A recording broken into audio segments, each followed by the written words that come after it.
The beauty of having someone to decide every little thing for you while you grow up becomes prejudicial in the city of Landorf.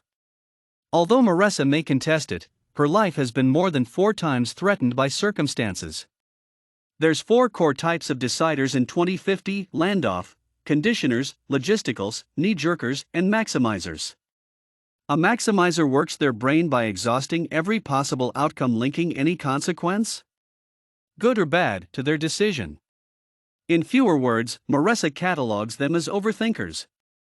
A knee-jerker uses a system of decision-making that bases itself on luck. They've incorporated the way humans make small decisions into the way they make big, important ones. Maressa catalogs them as automatic thinkers. A logistical person is pretty self-explanatory. They use logic to assess options and their benefits that may come while, also, crossing references to their previous criteria of needs. She calls them rational thinkers. A conditioner leaves their decision-making completely to external sources? Most of the time by use of conditions, if, then. Maressa names them underthinkers.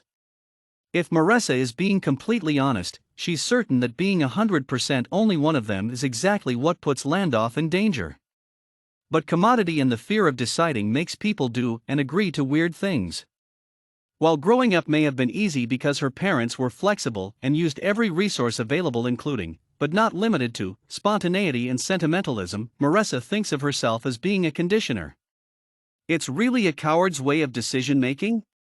It gives the person the excuse of faulting anything and everything except themselves. Maressa knows this, consciously thinks about this every time she has to come to a judgment about any matter. So, it's extremely surprising that she finds herself in the situation she's in now. Girl, you better get out of here before anything else blows wrong. And she knows this, she has the instinctual feeling of having to leave, settled low in her gut. It's just, I can't. Maressa looks around with wide eyes, sees nothing but water and flooded holes in the ground. My friends, they're down there, somewhere. The man has left already, probably made the right call, she thinks, even though Maressa knows his wife and kid are floating where her friends are too. And the thing is, normally? Frequently, there would be no hesitancy, she wouldn't need to use her default decision-making system or any of the others, for that matter however. Landorf has become a city that kills for the system that you use, that you are. Her parents were killed when she was 19, they had no other family, no friends, no one, and that's exactly how Maressa stayed until she turned 21. Right now though, 25 years old Maressa isn't very keen on having to go back to old habits and lonely traditions. In this city that is out to promptly stake you as an example, having people to count on is a blessing that not everybody has. Which is why, when they entered this store to look for resources for their houseboat, Maressa didn't think anything of the holes on the ground. Holes that looked like the ones caused by military soldiers' explosions. It's when various ones started to break and consequently dumping her friends in current waters, that she starts to freak out, a bit. Fuck. Maressa can feel her brain expanding, can sense it in the way she shivers that she's about to cross a line. It works like this. She runs through the Big Four and walks consciously, very slowly and afraid, to what the Rados call conflictors.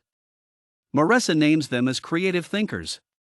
Anchoring herself to a secure spot above the hole, she dives in and swims to find Ember and Stara. The radicals of Landorf, the Rados, decided that conflictors shouldn't exist because they would disrupt Landorf's system and make their residents vulnerable to attacks. Maressa doesn't understand this. She thinks that creative thinkers should be the one in charge exactly because of how their brains are wired to think. Rados seem to comprehend that the way it's wired, it's bound to put emotions and selfishness first. Clearly, it isn't. This is the first time Maressa makes a decision that is entirely her own. A month later, when Ember and Stara introduces another addition to the group, Maressa starts to think that being open-minded and giving way to gauge how she feels about whatever options she has, isn't so bad. Yes, at times she feels like she could explode from the terrifying sentiment of deciding wrong and ultimately damning her entire life ahead, but it's worth it. The second time she has to use her newly wired brain to make as big a decision as the life of her friends, it's when Rados trap them underground. They were searching for new, more spacious locations to make home when Demilia, the new member, shushes everyone to a stop. did you hear that? She asks. Rados or patrol? Amber questions and looks around. If it's like this, then we shouldn't settle here, Marissa whispers, let's keep going. That's when they're effectively surrounded by the guns of Rados. We're not here to hurt anyone. Let us just test every one of you, and then we'll let you go. Marissa glances her eyes to Ember, knows that if she takes the test, they'll be separated, knows that he thinks the same thing because he nods and points his eyes to his left. As you wish. I'll go first, Ember speaks and Marissa situates herself last, behind Demilia. When it gets to the newbie's turn, Marissa sees no way of escaping except if a distraction is created. She has to decide whether to chance her luck on the test, create a distraction herself, try to escape and leave her friends to fetch for themselves, or try to signal any of them to help. It's the second time, and it's just as big. Sheltering a conflictor is almost the same as being one. Rados have no compassion for either. It's the second time and everything feels slowed and sugary. Marissa steps forward when Demilia does the same. When a Rado starts the test on her, Marissa knows what to do. A white board with gray corners and a black marker. A black board with gray corners and a white marker. Demilia speaks robotically. You want to leave, how do you leave? Marissa pokes Demilia and the latter looks around. I leave by bike. You want to sleep, where do you sleep? Demilia looks around again. I sleep in the bunker. You're diverted, how do you react? Marissa pokes her again, hopes she gets the message because the test is ending. It's the second and last time Marissa decides for herself. When Demilia goes to distract the Rados so Marissa can escape, she's tasered and lassoed by ropes. The last thing she thinks about is how she'll never use this way of deciding again as everything fades to black.